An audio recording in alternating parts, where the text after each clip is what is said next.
Dying Light 2 için gelen yorumlara ne diyorsun abi? Bilmiyorum Abdullah, ne gelmiş?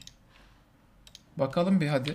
Hadi bakalım. Gerçek YouTuber'lara gerçekten önerişim kodu gerçekten gittiği için biz de gidelim. Fakir tipimizle. En sevdiğim video serisi gelmiş be. Sıçarlar dünyasına. Digital Foundry diye bir kanal var. En sevdiğim kanallardan biri. Babalar full teknoloji. %100 teknoloji oluyor ve akıl almaz maceraları hiç tatava yapmıyor. Sıfır lölü, sıfır hörü. Dur bir şu dayılara bakalım. Bu dayılar yani bu heriflerin teknoloji yorumlarına o kadar benim. O kadar oturaklı yorum yapıyorlar ki. Hiç üfürmüyorlar.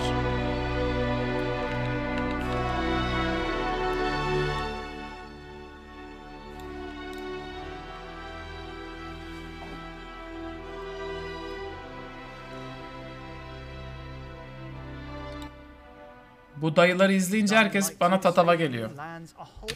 Ama teknolojici bunlar ha. Oyuncu değil. O yüzden oyunla ilgili yorum biraz üstünkörü yapıyorlar. Ama şeyle alakalı oyunun teknolojisiyle ilgili bug, teknik detaylar, optimizasyon falan en güzel bunlar oturtuyor ve osurtuyor. Aynen üst YouTuber'lardan. All 7 years after the original game, a direct successor that builds on its unique blend of survival mechanics and parkour action. Olur Selim ama bazen telif geliyor. More fleshed out, a giant overgrown city known simply as the city. Şu heriflerin kanalında hiç boş video yok desem size çok doğru bir şey söylemiş olurum. Yes, kazıklı Maria gelecek inşallah. Bakalım. Bir sıkıntı olmazsa deneyeceğiz. Out in the wake of an apocalypse, the dividing line between humanity and the undead is clear. Humans are pushed to the safe refuge of building tops, the high rises, and meanwhile the undead creatures dwell on its streets. Kritik bir şey söylerse çevireceğim ha. Şu ana kadar gelişten anlatıyor biraz. And so that's where your trusty parkour skills come in handy. From a Mirror's Edge style first-person view, you freely climb, jump, zipline, and paraglide, with some beautiful animation work added for the sequel.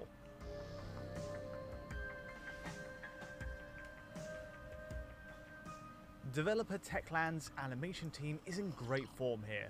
There's a real rhythm to Dying Light 2's biraz ses ver, okay. Especially once you learn its controls. A rhythm that blends into its combat too, when dodging and countering more advanced enemy types. And much like Mirror's Edge, the world design itself plays a huge part in making this sense of momentum addictive, in making a huge 3D landscape look all at once natural, while using a kind of visual language to show what can and cannot be climbed. Not just for big cityscapes either. The sea engine IGN 7 verdiyse rich, dense woodland areas. Arkadaşlar IGN 7 verdiyse oyun 5'liktir ha. So for example, IGN Cyberpunk'a 9 vermiş, hatırlatırım. Stage for a quick tutorial on Dying Light 2's mechanics.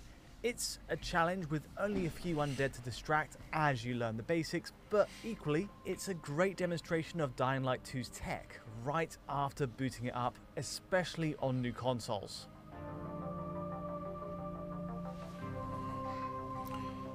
Arkadaşlar Vartales rafa kaldırıldı.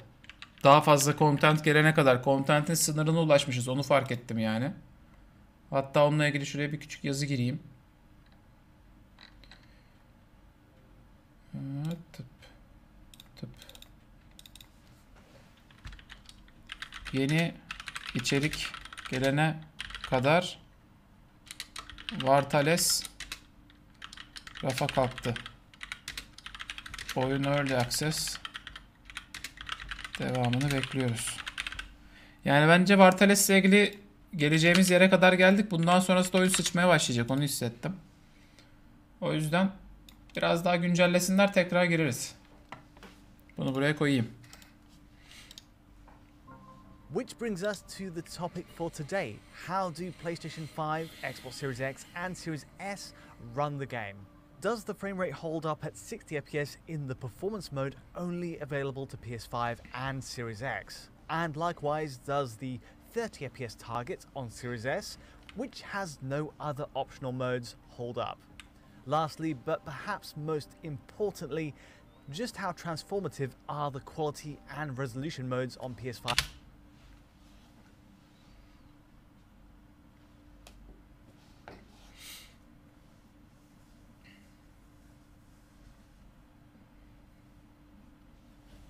...4K 30 FPS... ...1920 60 FPS... ...1920 30 FPS ama Ray Tracing Shadow ve AO var. Yani Ray Tracing'siz daha iyi gözüküyor ha. 5 and Series X, letting us boost pixel counts to near 4K and even add ray trace shadows and ambient occlusion to Dying Light 2's world. Let's find out. Ray Tracing'siz daha iyi gözüküyor ya.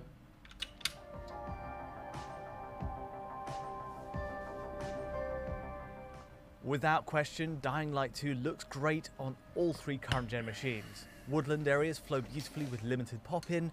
Even on Series S, animations, texture quality and lighting hold up to PS5 and Series X here, the big downside being in resolution and frame rate. Sadly, Series S is Series S iyi gözüküyor bayağı. and 30 frames per second no matter what. By comparison, PS5 and Series X have a big advantage in offering 3 modes with unique benefits. PS5 to start, as standard, Dying Light 2 boots on a performance mode, targeting a fluid 60 frames per second. Artık konsollarda da kalite seçmeye başladık ya. PS5 gibi makineyi almışsın, Quality, Resolution, Performance diye seçiyorsun. Belki de iyi oluyor bu seçim sunmalar ama bir yandan da keşke seçimi sunmasalar. Eski günlerdeki gibi tak çalıştırı özlüyorum bazen ben biraz. Performance mode is its rendering at a native 1080p. A steep hit to image quality only helped by the engine's TAA solution and motion blur. Still, this 60 FPS mode best brings out the sense of weight and movement in the game's parkour. Next, there's a resolution mode, bumping the visuals up to a native 3200 by 1800. We have no dynamic scaling in evidence here, and 1800p is the fixed target on PS5, but the cost is in capping the frame rate to 30 FPS.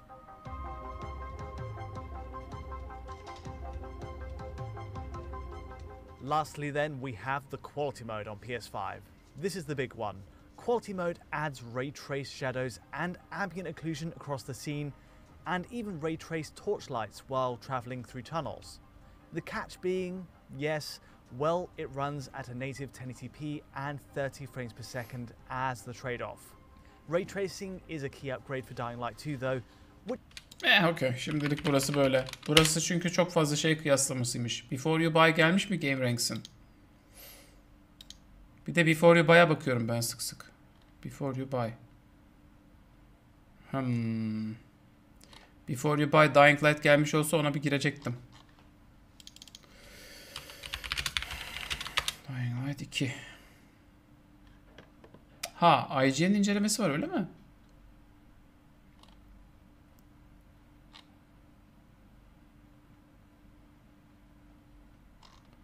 Allah Allah. IGN incelemeyi yayınlıyor. GameSpot da incelememiz devam ediyor diye yayına giriyor. Aman kanka geç kalmayın ya. Ne olur. İlk videoyu siz atmazsanız reklam verenler mamayı koymaz cebinize. Aceleniz ne yani? The surreal tone of Dying Light 2 Stay Human combines a very serious end of days theme with silly characters and mini games that have you smacking zombies off skyscrapers with a cricket bat. It's bizarre, but somehow works extremely well. This zombie smashing action game is a strong post-apocalyptic adventure with top-tier parkour movement, an expansive open world, and lots of great characters. What doesn't work so well is how it combines a near-lethal assortment of bugs with a story centered around a protagonist so uninteresting that he's all but undead on arrival.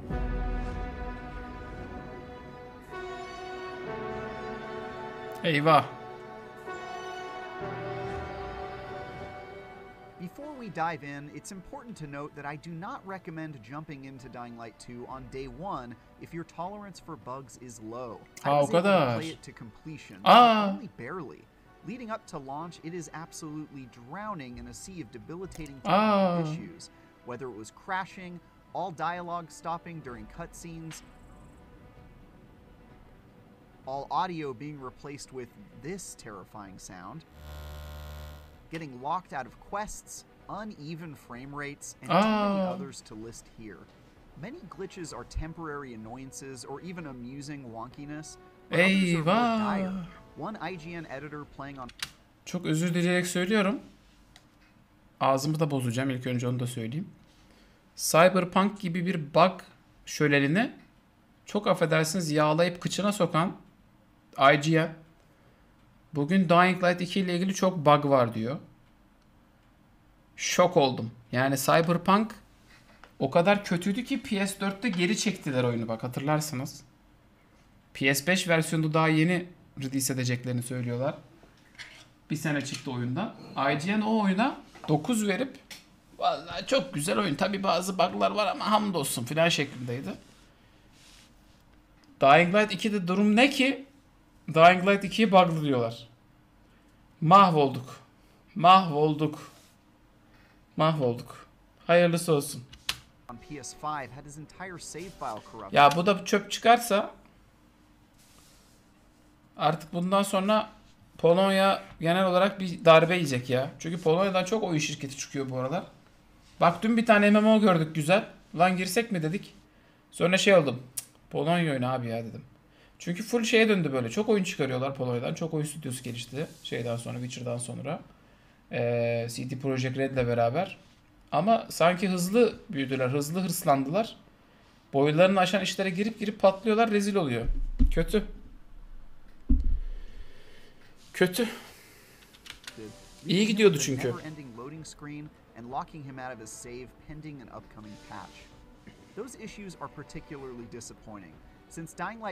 Ses filan iyi mi?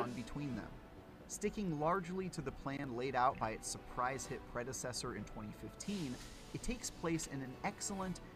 Bug'ları olmasa diyor bayağı eğlenceli oynar ama diyor bug'lar ciddi problem oluyor diyor. Hop. Yani.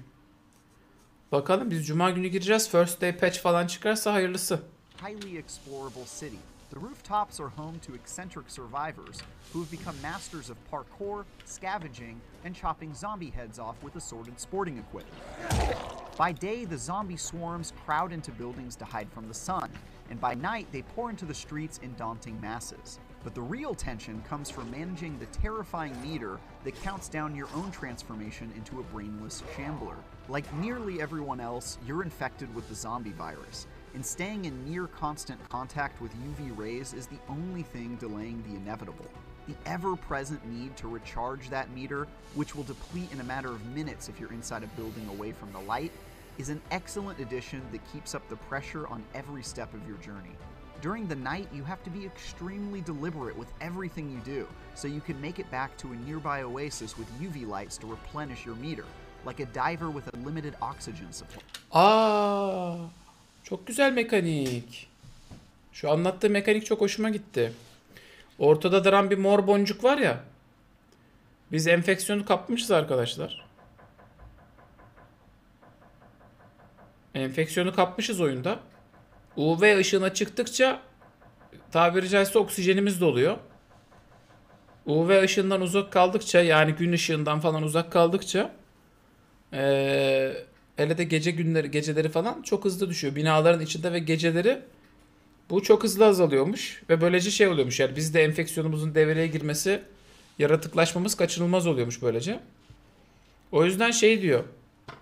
Yani diyor resmen bir bölgeden bir bölgeye gidip takviye alıp o bölge etrafında devam ediyorsunuz keşfetmeye diyor. Bence bir açık dünya oyunu için çok güzel bir mekanik bu. Tek bir yöne kaptırdım. Ya Allah gidiyorum. Yapmak yerine aslında biraz Dark Souls'lardaki ateş mekaniği yani gittiğin yeni bölgede kamp ateşi bulmaya çalışmak. Ya da işte Long Dark'taki üşüme mekaniği gibi. İnsanların oyun oynarken biraz daha hesaplı oynamasını sağlar. Benim hoşuma gitti. Çok güzel mekanik olmuş bu.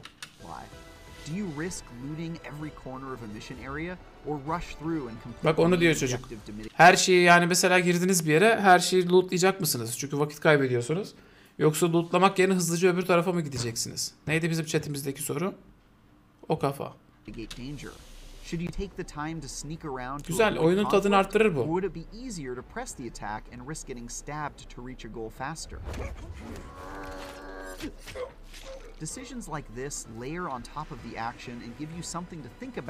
beyond just arkadaki ne lan? splattering the nearest zombies and looting their corpses. The biggest highlight of Dying Light 2 by a mile, though, is its liberating and smooth parkour system, which improves upon the first game's already impressive toolbox. You'll leap from building to building, scale skyscrapers, and even swing around with a grappling hook with intuitive ease. Since the city streets are flooded with the undead by night and not yet dead bandits by day, sticking to rooftops quickly becomes one of the most intricate and high-stakes games of the floor is lava. Bu anlattı da çok keyifli ya. And it's consistently entertaining even when you're just running from point A to point B. Ben bunu Just Cause'da da çok seviyordum. Can also be a lot of fun as you drop kick faces. Adam şey diyor yani bir yerden bir yere hareket etmek oyunda çok keyifli diyor. Yani Spider-Man ya da Just Cause falan oynadıysanız bilirsiniz onu. Hakikaten bazen bir yerden bir yere gitmek bile gerçekten keyfi oluyor bu işin. Dodge and parry attacks and lop off arms, legs and torsos. There isn't much variety to the human enemies, but there are so many great options for finding inventive ways to kill a whole room of bandits or bloodthirsty brain eaters that it's rarely a tedious undertaking. Throwing giant exploding gas tanks at groups of enemies, setting a dozen zombies on fire with a well-placed Molotov cocktail, or just walking up to them one at a time and drop-kicking them out of a window are just a few ways I rid myself of unwanted undead.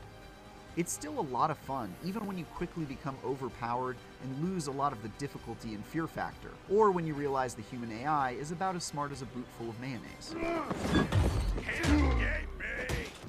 Pull yourself together. We got a visitor. And who's that? Queen of fucking England?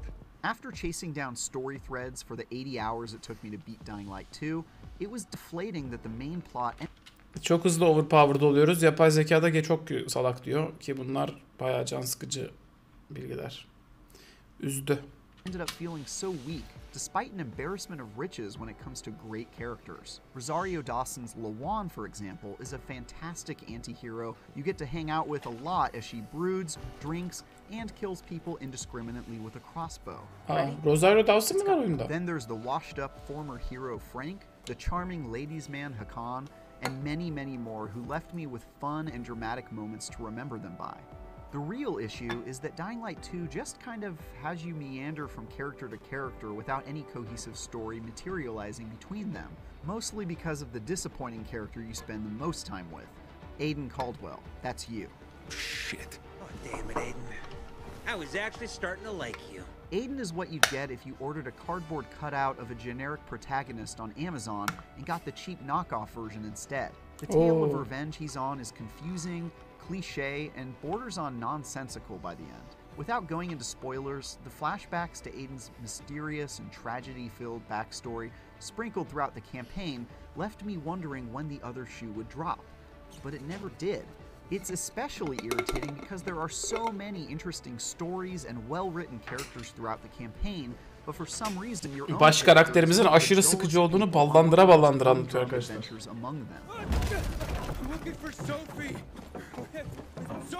Another disappointment. Yani herif ana karakterin sıkıcı olduğunu öyle iki cümlede vurgulayıp geçmemiş. Ana karakterin sıkıcılığına bir bölüm ayırmış. Abo. Ulan adam ne kadar sıkıldıysa yani hani oyunda eleştireceğin anladın mı? Çünkü çoğu oyunda ana karakter kim ki? Birisi bile değil. Just Cause'da Rico kim? Koşup konuşan birisi. Demek ki ana karakteri zorla ağzımıza sokuyorlar ve aşırı sıkıcı yani.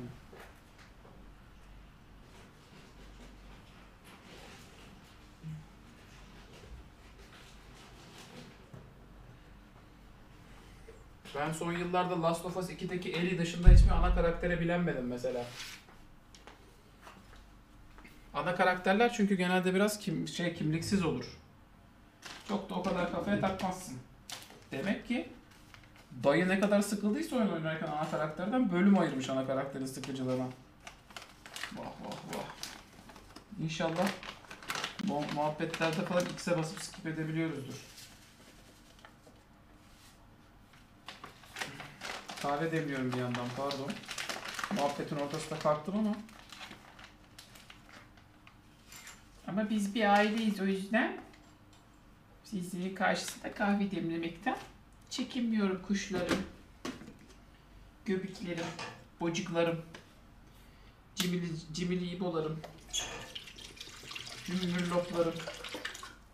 Cibişlerim benim. Koyduk bunlar yeterince. Aga şu su kısmını ışıklandırmıyorsunuz. Ne kadar su koyduğumuzu göremiyoruz ha. Ha şimdi oldu. Benim küçük ciladi ibolarım. Benim küçük hüzünlü is that most of the major decisions I made had little impact on the overall flow of the story, despite Dying Light 2 seemingly going out of its way to focus on your choices, supposedly carrying weight. For example, I did everything in my power to piss off one of the city's biggest and most powerful factions, even going so far as to unsubtly assassinate several of their leaders. I expected big-time consequences, and yet by the end of the story, I still found myself working alongside them, even moments after I'd betrayed them for the third consecutive time. For what it's worth, they tam did Red give Dead me a Redemption stern 2 olmuş commentary, buraları işte. but none of it had a whole lot of impact on where I ended up. Although my actions certainly changed some characters' opinions of me and altered some story quests here and there, I ultimately still did all the same major story missions regardless of my decisions. Likewise, the ending felt like an inevitability, with only minor details changing along the way when I went back to see what might have gone differently. Come outside. Let's talk. Dying Light 2 also features a drop-in co-op mode, where up to 4 players can explore the city together and take on any activity from story missions to parkour minigames to boss fights. It's not only impressive that so much of the campaign can be enjoyed together, but it has just about every feature I could have asked for from a modern co-op. There's difficulty scaling to account for more people in the action, player-specific loot so you don't have to fight with friends over weapon drops, and crucially, all progress, XP, and story decisions carry across to your save file, whether you're the host or a guest. En azından co-op bakıyormuş. Dying Light 2 Stay Human is another in a long series of big, ambitious games whose potential greatness is visible just beneath a grimy layer of bugs. It could very likely become the stellar zombie survival adventure it's meant to be someday. For now, though, it's best added to your backlog unless your irritation with crashes and technical issues is outweighed by eagerness to dance across rooftops with its excellent parkour. Which, when everything works, is an unforgettable way to explore the last city's open world and join in the post-apocalyptic stories of its many weird and distinctive characters. No patch can fix the forgettable main plot, or the protagonist I couldn't pick out of a police lineup even after 80 hours in his shoes, but Dying Light 2's streets managed to tell their own story. Adam ana karakteri özellikle gömmüş ya. 20 saat bu karakterle oynadım. Polis karakolunda sıraya dizseler diğerlerinin arasından ayıramam diyor. Özellikle cümleler kurmuş, cümleler. Özellikle demiş ki dur ben çok güzel cümleler, çok spesifik cümleler kurayım ya demiş şuraya. Öyle bir güzel gömeyim demiş yani.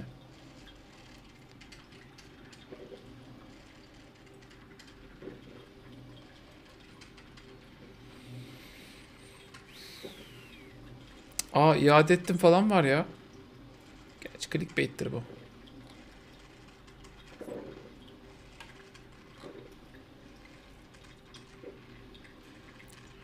Üzüldük. Üzüldük, örselendik. Hüzünlendik. Hüzünbazlandık. Kim başka inceleme atmışlar acaba? Hakikaten herif laflar hazırlayıp gelmiş ya.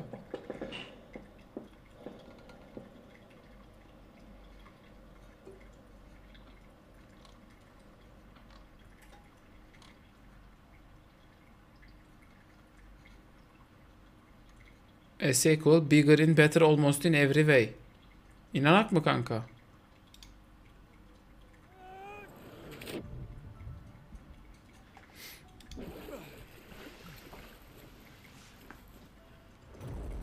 Techland has crafted a monster of a sequel that is bigger and better in almost every way. Here's our Dying Light 2 review. Decades into the apocalypse, the undead forces roaming the world evolve and grow stronger with each passing night, and humanity is fighting back. Within strongholds scattered across the city, technological breakthroughs are born and the tide of war is changing in favor of the living. An electronic wristband can keep people from turning after a zombie bite, and even the most aggressive monster variants don't stand a chance against the latest weapon innovations. But all is not well beyond these walls. Darkness lies within this weapon innovation. İnşallah tipimizi editleyebiliyoruzdur ha. But all is not well beyond these walls. Darkness lies within, and humanity's most significant threat for survival is itself. Greed, lust, betrayal, and arcane politics could ultimately lead to its downfall. Dying Light 2 Stay Human blends the terrors of the dead with the strife of life to create one of the most entertaining RPGs I've ever played. It's a triumph of storytelling, player choice, open world design, cooperative play, character customization, and perhaps most importantly, drop-kicking zombies off skyscrapers. It's everything a sequel should be, growing the core formula in significant ways to make the high-flying, zombie-slaying experience sizzle again. Oğlum biz olamayız lan. Dying Light 2'nin baş karakterin figürü falan var ya. Dying Light 2'nin baş karakteri... Gerçi maskeli falan bir herif, ne bileceksin tipini. Böyle bir figür vardı random. Tipi de belli olmuyor. Belki de odur yani. Belki maske düştü kel gözüktü sendromudur. Ne bileyim, ben daha karizma biri gibi gelmişti ama.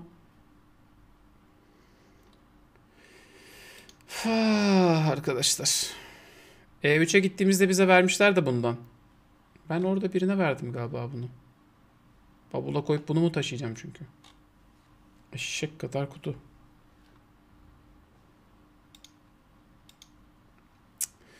Tadım kaçtı.